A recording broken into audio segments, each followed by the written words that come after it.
Good morning all friends. मेरे legal advice by Sheikh Javed Mohammad advocate channel पर आपका स्वागत है। आज के हमारे वीडियो का टाइटल है क्या Indian succession act 1925 schedule tribe पर अप्लाई होता है। मतलब कहने का मतलब ये हुआ कि जो भारतीय उत्तराधिकार अधिनियम 1925 है क्या वो अनुसूचित जनजाति पर लागू होता है। आज के हमारे वीडियो का टाइटल एक व्यूअर्स के सवाल पर आधारित है जिन्होंने बड़ा महत्वपूर्ण सवाल किया है और आज हम इस विशेष मुद्दे पर ही चर्चा करेंगे। आगे बढ़ने से पहले मैं आपको बता दूं कि 30 सितंबर 1925 को यह अधिनियम लागू हुआ है। इसमें कुल एक लगायत 392 धाराएं हैं और 9 अनुसूचियां इसमें दी गई हैं और निर्वसियती और वसीयती उत्तराधिकार के संबंध में ये लागू होता है। और इसी के अलावा आज के इस वीडियो के टाइटल से ही संबंधित एक सर्वोच्च न्यायालय का बड़ा महत्वपूर्ण फैसला है जो कि मधु किश्वर एवं अन्य आदि बनाम बिहार राज्य एवं अन्य 17 अप्रैल 1996 का है। और इसमें जो बताया गया है इस फैसले में उन पे जो हम चर्चा करेंगे उसमें मुख्य पॉइंट हैं कि आदिवासी क्षेत्रों में गैर आदिवासियों को भूमि बेचने से प्रतिबंधित किया गया है। इस मुद्दे पर भी इसमें बताया गया है। और 1925 और 1956 ये किस प्रकार से लागू नहीं होंगे इसके बारे में भी इस फैसले में बताया गया है। इसी प्रकार से आदिवासी महिला भूमि का जब विक्रय करेगी तो प्राथमिकता उसको पहले उसके भाई को फिर पुरुष वंशजों को दी जाएगी, वो भी इस फैसले में बताया गया है। ये फैसला कहीं ना कहीं हमारे वीडियो के टाइटल से ही संबंधित है। सर्वोच्च न्यायालय का बड़ा महत्वपूर्ण फैसला है। फैसलों से हमें ये समझने में मदद मिलती है कि सर्वोच्च न्यायालय के द्वारा वो जो कानून लिखा हुआ है उसकी क्या इंटरप्रिटेशन की गई है और यदि उसी से रिलेटेड कोई मुद्दा या कोई कंडीशंस होती हैं तो उसका पूरा पूरा लाभ उस घटना से संबंधित फैक्ट जो उसी प्रकार के हैं जो सर्वोच्च न्यायालय के दिए गए हैं उनको प्राप्त होने की पूरी पूरी उसमें संभावना रहती है। और हिंदू उत्तराधिकार अधिनियम 1956 सर एक अलग चीज है, मैं आपको बता दूं। इसमें कुल एक लगायत 31 धाराएं हैं और ये विशेषता निर्वसती उत्तराधिकार जो हिंदुओं के निर्वसती उत्तराधिकार हैं उनसे संबंधित ये लागू होता है। भारतीय उत्तराधिकार अधिनियम 1925 और हिंदू उत्तराधिकार अधिनियम 1956 में क्या अंतर है इस पे स्पेशल वीडियो में बना चुका हूँ, मेरे चैनल पर अपलोडेड है। उसकी ई बुक भी उसी वीडियो के नीचे डिस्क्रिप्शन बॉक्स में मौजूद है। और एक बात की जानकारी और मैं सर आपको दे दूं आगे बढ़ने से पहले, मेरे अगर कोई व्यूवर्स में कोई कन्फ्यूजन्स हो तो उस कन्फ्यूजन्स को दूर करने के लिए ही मैं आपको ये जानकारी दे रहा हूँ कि चूंकि हिंदू उत्तराधिकार अधिनियम 1956 में कुल एक लगायत 31 मात्र धाराएं हैं। वर्तमान में जो मैं वीडियो बना रहा हूँ हिंदू उत्तराधिकार अधिनियम 1956 पर और उस पर ई बुक भी लिख रहा हूँ, तो जैसा कि मात्र 31 धाराएं हैं और इसमें स्पेशल जो धाराएं हैं जो खास जो उपयोग में आने की हैं, जैसे कि निर्वसित पुरुष के मरने की दशा में उत्तराधिकार का क्या नियम होगा, धारा 8। और धारा 10 में बताया गया है कि अनुसूची के वर्ग 1 के वारिसों में संपत्ति कैसे बांटी जाएगी। धारा 11 में वर्ग 2 के वारिसों में संपत्ति किस प्रकार से बांटी जाएगी उसके बारे में बताया गया है। और इसी प्रकार से धारा 6, 9 वो क्रम के संबंध में, और धारा 14 जो है कि हिंदू महिला संपत्ति की पूर्ण स्वामी मानी जाएगी इसके संबंध में। धारा 15 में यदि निर्वसती कोई हिंदू महिला की मृत्यु हो जाती है तो उसकी संपत्ति उसके उत्तराधिकारों में किस प्रकार से बांटी जाएगी आदि और भी है। धारा 25 में जो यदि कोई हत्या कर देता है तो वो किस प्रकार से वो उससे वंचित रहेगा। और धारा 26 में भी बताया गया है। धारा 22 में बताया गया है कि पहले खरीदने का अधिकार परिवार के सदस्यों को होगा अगर वो वारिसान को संपत्ति मिलती है और किसी बाहर के सदस्य को बेचता है। धारा 30 और धारा 22 ये सभी लगभग इसी से संबंधित हैं। तो इन पे जब मैं सर कोई ई बुक लिख रहा हूँ तो उसमें जो मैंने फर्स्ट वीडियो जैसे बनाया धारा 8 पे और वर्ग 1 के वारिसान की सूची, वर्ग 2 के वारिसान की सूची, तो उससे रिलेटेड धारा 8, 10, 11 वो लगभग उसमें मैंने शामिल की। उसके बाद फिर मैंने जैसे वीडियो बनाया उससे अगला धारा 14 का, तो वो उस जो पिछली ई बुक है उसमें ही उसको अमेंडमेंट करते हुए उसको मैंने शामिल की है। उसकी वजह क्या है, क्योंकि मात्र सर 31 तो धाराएं हैं, अगर उन धाराओं को हम छोड़ देंगे तो फिर उस अधिनियम में बचेगा ही क्या। तो इसलिए खास तौर से आप ध्यान रखें कि हिंदू उत्तराधिकार अधिनियम 1956 में मैं जो भी वीडियो बना रहा हूं तो उसमें जो हमारी ई बुक मैंने जो आपके लिए लिखी है उसमें पिछली ई बुक के तो अध्याय रहेंगे ही रहेंगे और साथ ही उसमें जो नए टॉपिक पे जो नया मुद्दा बनाऊंगा उसको मैं नए अध्याय के रूप में उसमें शुरुआत इसी मुद्दे से करके उसको प्रारंभ में ही उसको शामिल में कर देता हूँ। और जब नेक्स्ट वीडियो में बनाता हूँ तो जो शुरुआत मुद्दे से की गई है उसको मैं अंतिम अध्याय के रूप में ले लेता हूँ, और जो नया हमारा मुद्दा रहता है उसको उसमें शामिल कर लेता हूँ। इसकी मुख्य वजह है क्योंकि ये बड़ा छोटा अधिनियम है लेकिन बड़ा ही महत्वपूर्ण अधिनियम है। मात्र 31 धाराएं सर। अगर इस ई बुक में से मैं उन पिछली धाराओं को हटा दूंगा तो ई बुक में कुछ बचेगा ही नहीं। इसलिए मेरा आप सभी लोगों से रिक्वेस्ट है कि यदि आपको ऐसा लगता है कि अध्याय आपको बिल्कुल सेम मिल रहे हैं, खासतौर से हिंदू उत्तराधिकार अधिनियम 1956 में, सबकी मैं नहीं बोल रहा हूं सर, और जरूरी नहीं है इसमें ऐसा हमेशा ही हो, इसमें कुछ अलग भी हो सकता है। कुछ टॉपिक अगर मेरे को ऐसे लगते हैं तो जरूरी नहीं है कि मैं पूरे अध्याय को उसमें शामिल करूं। लेकिन चूंकि यह अधिनियम बड़ा छोटा अधिनियम है और सभी धाराएं इसकी बड़ी महत्वपूर्ण हैं और एक दूसरे से संबंधित हैं, इसलिए कोई भी धारा को यदि मैं वीडियो बनाता हूं तो पिछली धाराओं का जो ई बुक का अध्याय रहते हैं उनके मैटर को इसमें जरूर मैं शामिल करता हूं। हमारे एक व्यूअर्स ने मुझे व्हाट्सएप पर मैसेज भी भेजा था। वो कंटिन्यूसली, हम मेरे सीनियर अधिवक्ता ही मान लें, आप सीनियर वकील साहब ही हैं जयपुर के, और वो लगातार वकील साहब ई बुक को परचेज भी करते हैं। ई बुक एक पीडीएफ है सर, ये प्रॉब्लम सॉल्यूशन ई बुक है, ये भारत सरकार के द्वारा लिखी गई कानून की किताब नहीं है।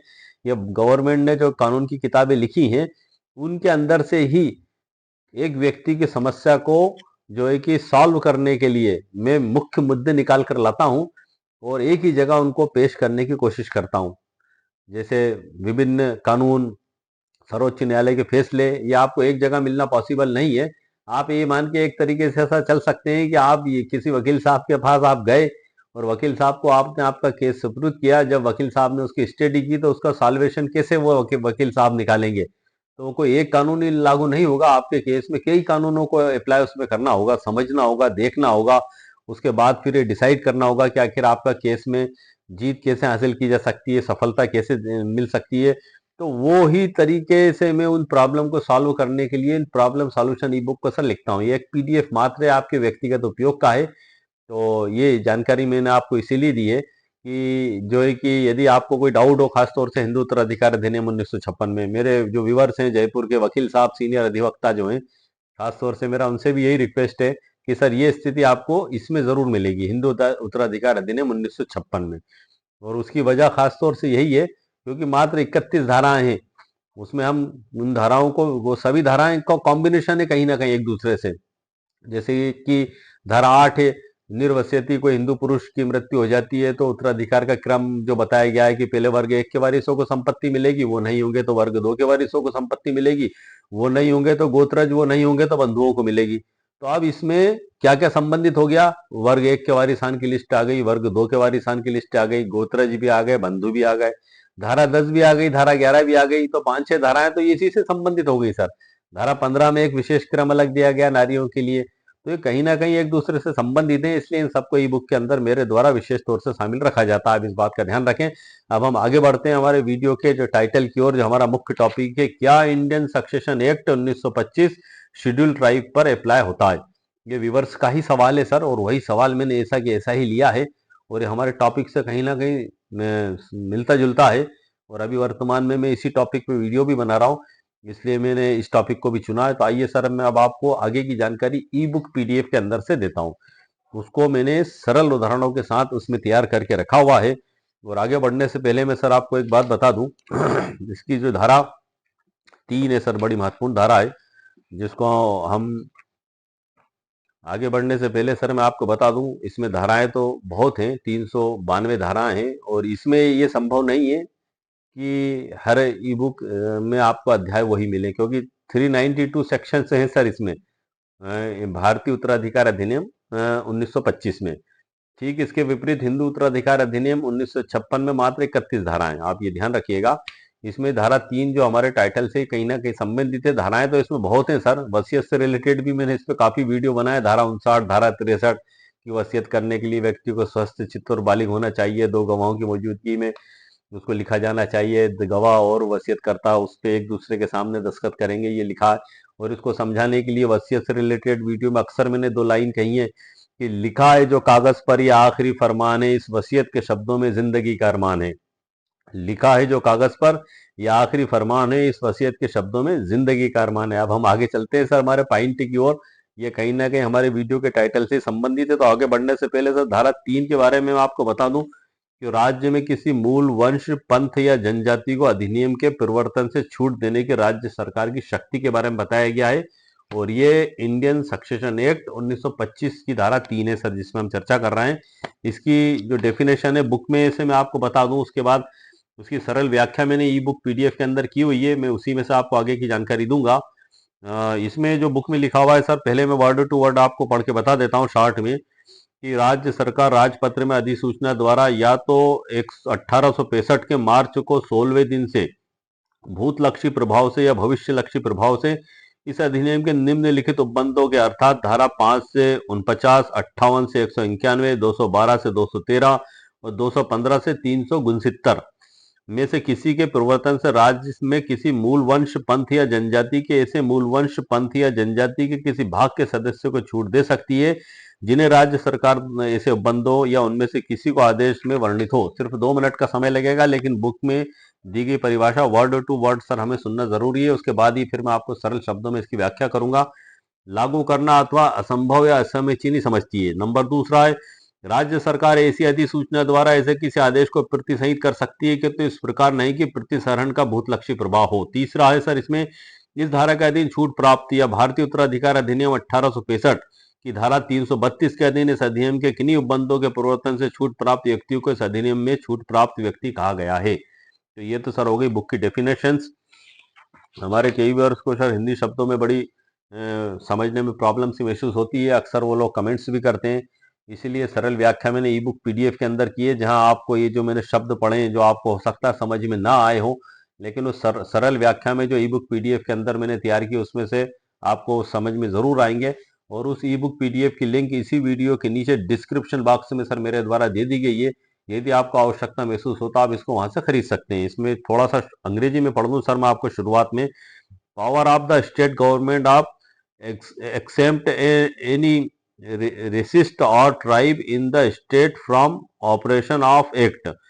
The state government may by notification in the official gazette either retrospectively from the 16th day of March 1865 or prospectively exempt from the operation of any of the following provision of this act, namely section 5 to 49, 58 to 191, 200, 212, 213 and 215 to 369, and the member of any race, seat for tribe in the state or of any part of such race, seat of tribe to whom the state, ये सिर्फ एक ही उपधारा पढ़ रहा हूं sir मैं आपको,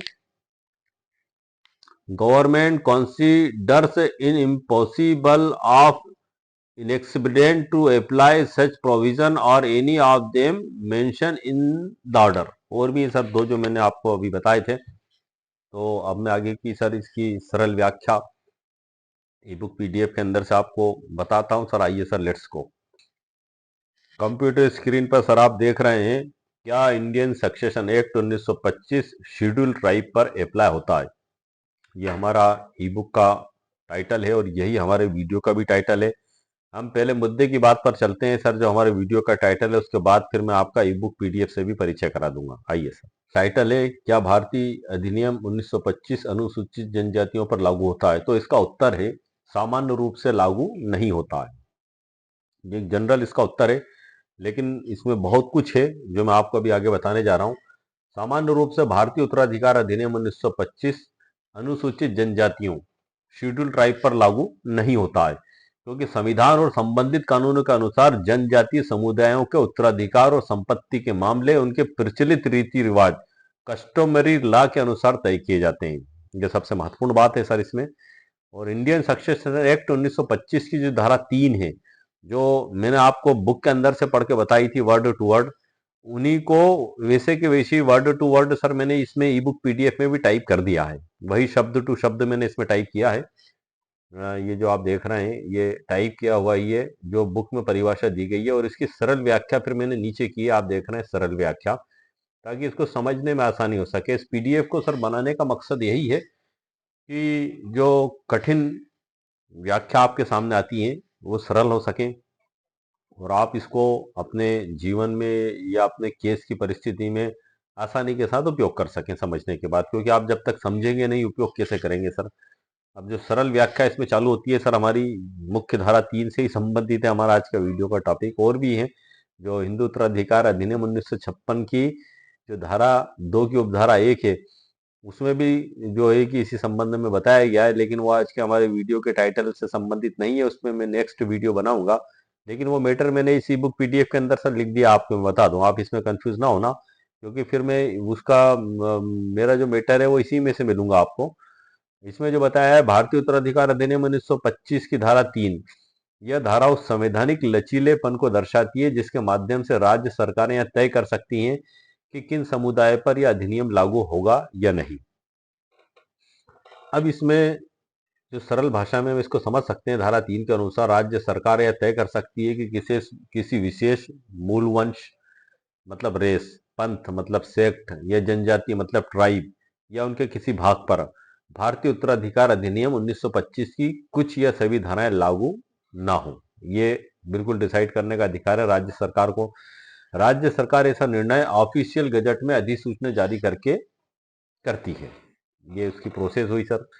अब धारा की उपधाराओं का जो अर्थ सरल रूप से हम इस प्रकार से समझ सकते हैं कि राज्य सरकार 1865 से भी भूतलक्षी मतलब रिट्रोस्पेक्टिव या भविष्य लक्षी मतलब प्रोस्पेक्टिव प्रभाव से इस अधिनियम की निम्न धाराओं को, जो मैंने बुक में से सर आपको अभी पढ़ के बताई थी वही धाराएं हैं, यदि यह प्रवर्तन से छूट दे सकती है, एक्सप्रेशन दे सकती है, यदि वह यह माने कि इन प्रावधानों को जनजाति पर लागू करना असंभव या अनुचित है।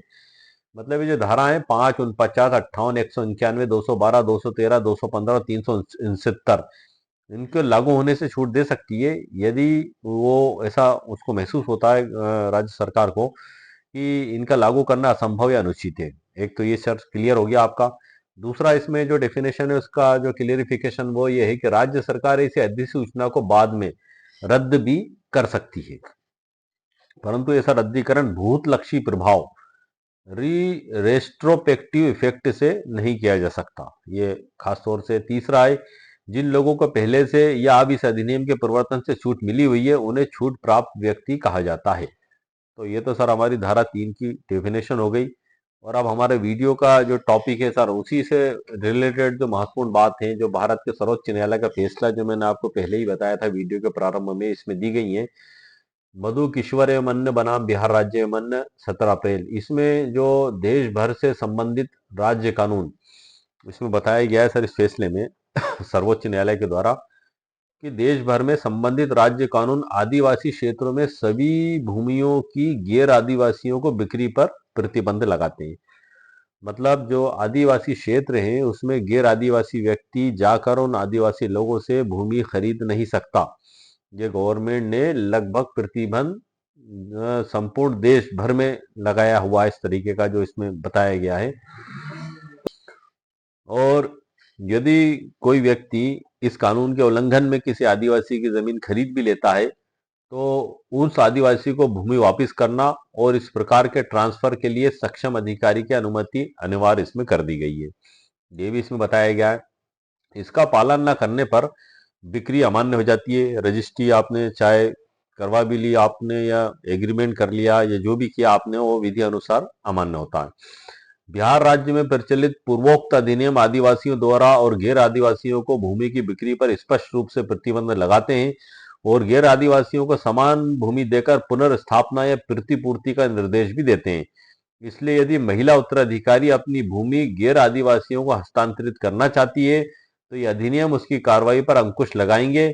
यदि किसी आदिवासी महिला द्वारा हस्तांतरण की आवश्यकता होती है तो वह केवल उन कानूनों के अधीन होगा और पहला प्रस्ताव भाइयों या सगे भाइयों को दिया जाएगा और उनके इनकार या अनिच्छा की स्थिति में बिक्री अन्य आदिवासियों को की जाएगी। प्रतिफल पर असहमति की स्थिति में मूल अधिकार क्षेत्र वाले सिविल न्यायालय को इसका निर्धारण करना चाहिए जो विभाजन में बाध्यकारी होगा।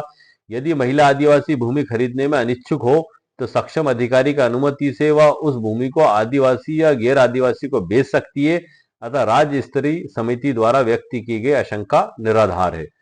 ये महत्वपूर्ण बात इसमें बताई गई है कि उसको अनुमति लेना होगी। यदि बेचना है तो प्राथमिकता भाइयों को देना होगी और वो गैर आदिवासियों को भी बेच सकती है, भूमि को आदिवासी या गैर आदिवासियों को बेच सकती है।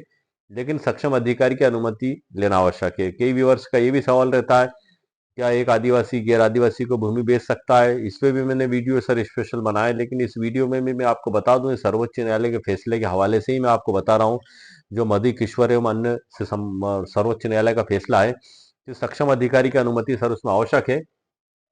और इसमें हम आगे बढ़ते हैं। जो हमारा एक मुद्दा तो सर क्लियर हो चुका है। अब इसमें भारत में ईसाई भारतीय अधिनियम 1925 द्वारा शासित हैं। भारत में ईसाई भारतीय उत्तराधिकार अधिनियम 1925 द्वारा शासित है, सर्वोच्च न्यायालय के द्वारा इसमें बताया गया है। यह कहा गया है कि भारत सरकार अधिनियम 1935 के अंतर्गत जारी की गई धारा 1 की अधिसूचना के प्रभाव से बिहार राज्य में रहने वाले आदिवासी ईसाइयों पर इसका प्रभाव वर्जित हो गया है, मतलब रुक गया है, निरस्त हो गया है। अन्य राज्यों में ऐसा कोई निषेध नहीं है। वैसे भी यद्यपि भारतीय उत्तराधिकार अधिनियम के सिद्धांत पूर्णतः लागू नहीं होते, फिर भी उनमें निहित सामान्य सिद्धांत न्याय, समता और सद्विवेक के अनुरूप होने के कारण बिहार राज्य के आदिवासी ईसाइयों पर भी समान रूप से लागू होने चाहिए। अब हमारा जो मुख्य टॉपिक है सर, वीडियो का टाइटल, वो सर्वोच्च न्यायालय के इस फैसले में इस पेरा में बताया गया है, जो मैं आपको पढ़ने जा रहा हूँ। आप ध्यान से सुनिएगा। इसमें हमारे वीडियो के टाइटल से संबंधित ही बात लिखी हुई है। इसके बाद फिर मैं वीडियो समाप्त करूंगा यहाँ पे। इसमें बताया गया है कि मैं यह मानता हूं कि हिंदू उत्तराधिकार, मैं मतलब मैं नहीं सर, ये सर्वोच्च न्यायालय के द्वारा कहा जा रहा है, मैं उसको पढ़ के बता रहा हूं आपको वर्ड टू वर्ड जो लिखा हुआ है। मैं यह मानता हूं कि हिंदू उत्तराधिकार अधिनियम 1956 नंबर 1 हो गया, और दूसरा हो गया भारतीय उत्तराधिकार अधिनियम 1925 के प्रावधान यद्यपि अपनी शर्तों में अनुसूचित जनजातियों पर लागू नहीं होंगे। क्या बताया गया सर? अनुसूचित जनजातियों पर लागू नहीं होंगे, फिर भी आगे क्या कहता है अधिनियम, फिर भी उनमें निहित सामान्य सिद्धांत कौन कौन से, जैसे कि समता, निष्पक्षता, न्याय और सद्विवेक के अनुरूप होने के कारण उन पर लागू होंगे। ये बताया गया है। लागू नहीं होंगे, लेकिन फिर भी ये जो चीजें, इनके सामान्य सिद्धांत न्याय, समता, निष्पक्षता, न्याय और सद्विवेक के अनुरूप होने के कारण उन पर लागू होंगे। जैसा कि इसमें आगे बताया है कि मेरा मानना है कि अनुसूचित जनजातियों की महिलाएं अपने माता पिता की संपत्ति में बिना वसीयत के उत्तराधिकार प्राप्त करती हैं। और हिंदू उत्तराधिकार अधिनियम 1956, जैसा कि इस न्यायालय द्वारा संशोधित और व्याख्या किया गया है, कि सामान्य सिद्धांतों और आदिवासी ईसाइयों के लिए भारतीय उत्तराधिकार अधिनियम के समान ही पूर्ण अधिकार के साथ पुरुष उत्तराधिकारी के साथ समान हिस्से के साथ संपत्ति प्राप्त करती हैं। ये भी सर इसमें बताया गया है कि जैसे पुरुष उत्तराधिकारी प्राप्त करते हैं, वैसे ही वो महिलाएं भी प्राप्त करती हैं। हालांकि जो ट्रांसफर का नियम है वो बिहार राज्य के संबंध में भी इसमें बताया है।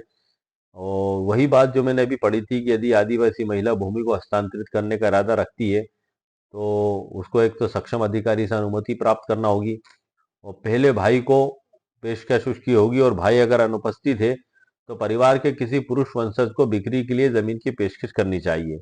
बिक्री पारस्परिक रूप से सहमत विचार और अन्य शर्तों के अनुसार होनी चाहिए, ये इसमें बताया है। और सिविल न्यायालय के द्वारा उसकी कीमत तय की जाएगी यदि कोई विवाद का मुद्दा उठता है। तो इस प्रकार से ये जो रिट याचिका है वो स्वीकार कर ली गई थी, और नियम निरपेक्ष माना गया इसमें कि पहली रिट याचिका में याचिकाकर्ता संख्या 2 और 3 को संरक्षण प्रदान करने के लिए इसको दिया गया।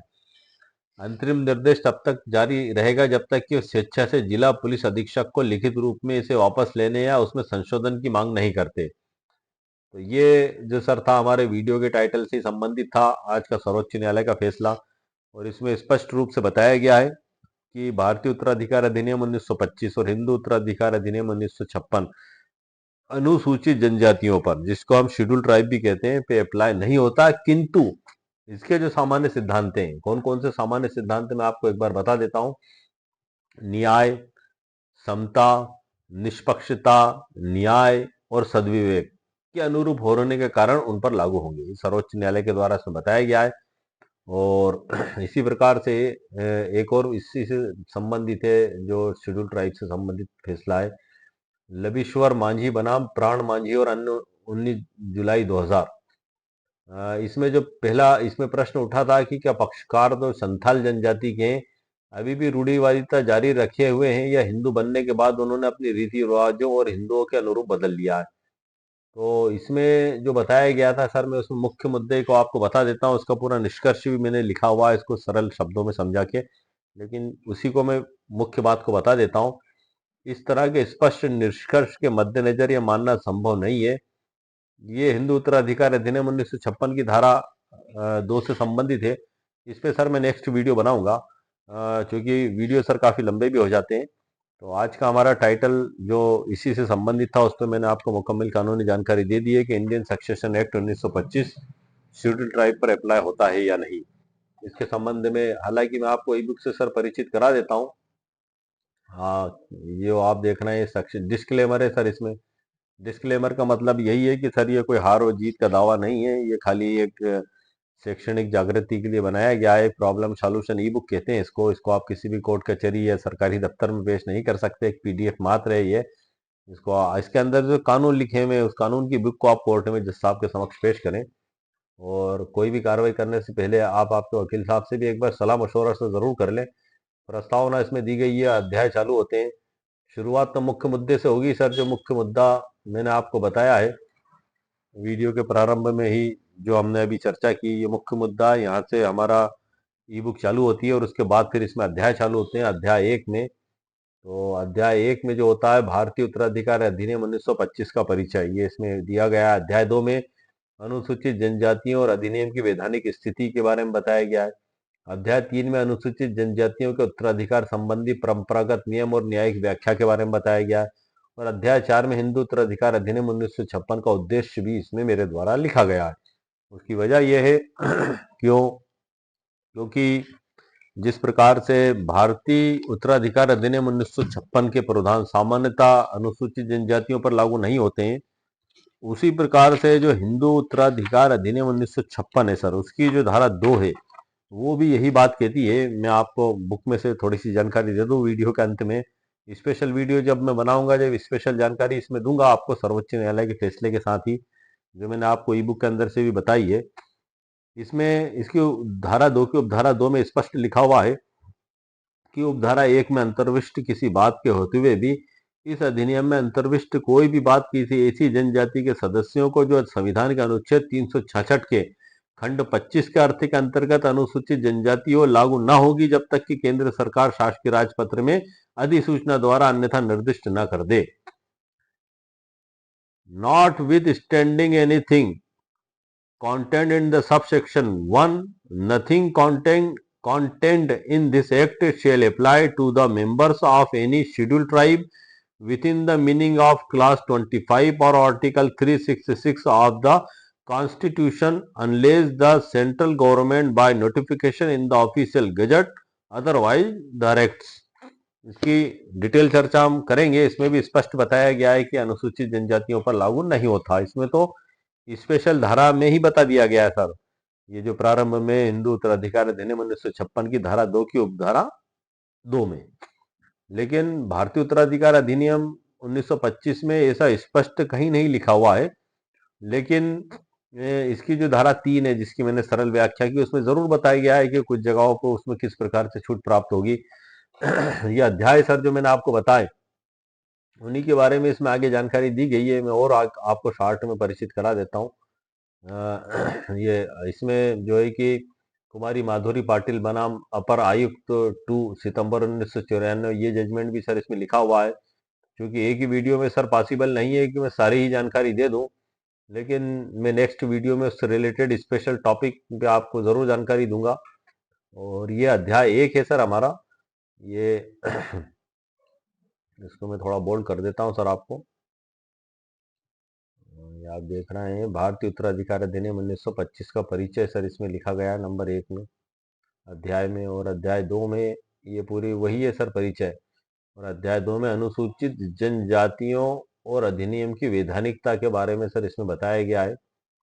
ये आप देख रहे हैं, मैंने इसको भी बोल्ड कर दिया है ये। और इसी प्रकार से ये सर आप देखते भी चलें, क्योंकि ई बुक खरीदने से पहले आप समझ लें कि आखिर ये ई बुक में कौन कौन से अध्याय दिए गए हैं। मैं हर वीडियो में सर इस बात की जानकारी देता हूँ, ताकि ई बुक खरीदने के बाद आपको ऐसा ना महसूस हो कि आखिर आपने खरीदा तो इसमें लिखा क्या था, और खरीदने के बाद आपको पता लगे कि इसमें ये मैटर लिखा हुआ है। नो सर, मैं पहले ही आपको ये जानकारी इसलिए दे रहा हूँ क्योंकि खरीदने से पहले ही आपको पता होना चाहिए कि इसमें किन किन टॉपिकों पर जानकारी दी गई है, ताकि खरीदने के बाद आपके मन में कोई क्वेश्चन ना हो। इस बात का सर आप ध्यान रखें। खास तौर से यदि आप ई बुक खरीदने के लिए मेरे यदि स्टोर पर भी जाते हैं तो वहां पर तकरीबन 190 से ऊपर ई बुक मेरे द्वारा लिखी जा चुकी हैं। तो आप जो भी ई बुक का चयन करते हैं तो उससे रिलेटेड वीडियो को सर एक बार आप जरूर देख लें खरीदने से पहले। सभी ई बुक की कीमत 199 रुपीज रखी गई है मेरे द्वारा। इस ई बुक की कीमत भी मेरे द्वारा 199 रुपीज ही रखी गई है। लेकिन वो जो ई बुक का टाइटल है उसी टाइटल से आप वीडियो को सर्च करें तो आपको वीडियो मिल जाएगा। वो खरीदने, क्योंकि आप खरीदेंगे तो जब आप भुगतान कर देंगे उसके बाद आपकी ईमेल आईडी पर वो डाउनलोड का मैसेज आएगा। आप जैसे क्लिक करेंगे तो आप डाउनलोड कर लेंगे, उसके बाद फिर आप उसको पढ़ेंगे, तब आपको पता लगेगा कि उसके अंदर क्या है। लेकिन वीडियो देखेंगे तो वीडियो के अंदर उस ई बुक की पूरी जानकारी आपको मिल जाएगी, ताकि आप सेटिस्फाइड हो जाएं कि ये आपके लिए उपयोगी है या नहीं। यदि आपको लगता है कि आपके लिए उपयोगी है सर, उसे आप तभी परचेस करें। यदि आपको ऐसा लगता है वीडियो देखने के बाद कि आपके टॉपिक से रिलेटेड नहीं है और आपके लिए उपयोगी नहीं है तो आप उसको ना खरीदें सर। और खास तौर से बिना देखे तो आप खरीदें ही नहीं, वीडियो में एक बार उससे परिचित जरूर हो लें। ये वीडियो में सर परिचय कराने का मेरा मकसद यही है। इसी प्रकार से हम इसमें आगे देखते हैं सर। ये अध्याय 2 का भी परिचय करा दिया मैंने आपको इसमें। ये ई बुक का अध्याय हमारा सर जो 3 है, मैं आपको उससे भी परिचित करा देता हूँ। अध्याय 3 में जो बताया गया है, ये अनुसूचित जनजातियों के उत्तराधिकार संबंधी परंपरागत नियम और व्याख्या, ये अध्याय 3 में है सर। ये मैंने इसको भी आपके लिए बोल्ड कर दिया है। और इसी प्रकार से इसकी पूरी व्याख्या है सर इसमें। अब डिटेल तो अब मैं आप देख ही रहे हैं, स्क्रॉल करना। और अध्याय 4 में हिंदू उत्तराधिकार अधिनियम 1956 का उद्देश्य, object of the Hindu succession act 1956, इसको भी सर इसमें शामिल किया गया है। और इसी प्रकार से फिर अंत में सर इसके बाद समापन है। और जो है कि 72 पेज हैं लगभग इसमें। तो ये सर ई बुक का परिचय भी मैंने आपको करा दिया, और परिचय कराने का मकसद आप समझ चुके हैं, ताकि आपके मन में कोई डाउट या कंफ्यूजन ना हो ई बुक खरीदने के पहले। और खरीदने के बाद कोई क्वेश्चन ना रहे आपके मन में कि आखिर हमने खरीद ली और इसमें मैटर क्या दिया हुआ है। ई बुक को वीडियो के अंदर बताने का मकसद भी यही है मेरा, कि मेरे वीडियो के साथ ही आप परिचित भी हो जाएं कि आखिर इसमें क्या मैटर में जानकारी दी गई है। और उसके बाद आपको लगता है तो आप उसको परचेज भी कर सकते हैं। ये ई बुक की जो लिंक है इसी वीडियो के नीचे डिस्क्रिप्शन बॉक्स में मेरे द्वारा दे दी गई है। और वर्तमान में मैं हिंदू उत्तराधिकार अधिनियम 1956 से रिलेटेड वीडियो बना रहा हूँ सर। कानून तो बहुत है, एक अथाह समंदर है कानून तो, कि आपके एक जीवन नहीं कई जीवन भी आपको मिल जाए तो भी आप कानून पढ़ते रहेंगे और वीडियो बनाते रहेंगे, कभी मुद्दे और टॉपिक खत्म नहीं होंगे। लेकिन सवाल ये उठता है कि हम उन कानूनों को, कितने कानूनों को हम पढ़ पाते हैं और समझ पाते हैं और उससे रिलेटेड हम वीडियो बना पाते हैं, या हम एक दूसरे की समस्या को सॉल्व कर पाते हैं उन कानूनों के जरिए। सबसे बड़ी बात ये होती है, अब धारा इसमें ही आप देख रहे हैं भारतीय उत्तराधिकार अधिनियम 1925 में 392 धाराएं सर। सभी धाराएं महत्वपूर्ण है, कोई सी भी धारा ऐसी नहीं है। लेकिन जो मुख्यतः उपयोग में आती हैं, अब जैसे कि ये भारतीय उत्तराधिकार अधिनियम 1925 है, इसमें सक्सेशन सर्टिफिकेट धारा 372 के तहत लिया जाता है। प्रोबेट लिए जाने की भी कार्रवाई के प्रावधान दिए गए हैं।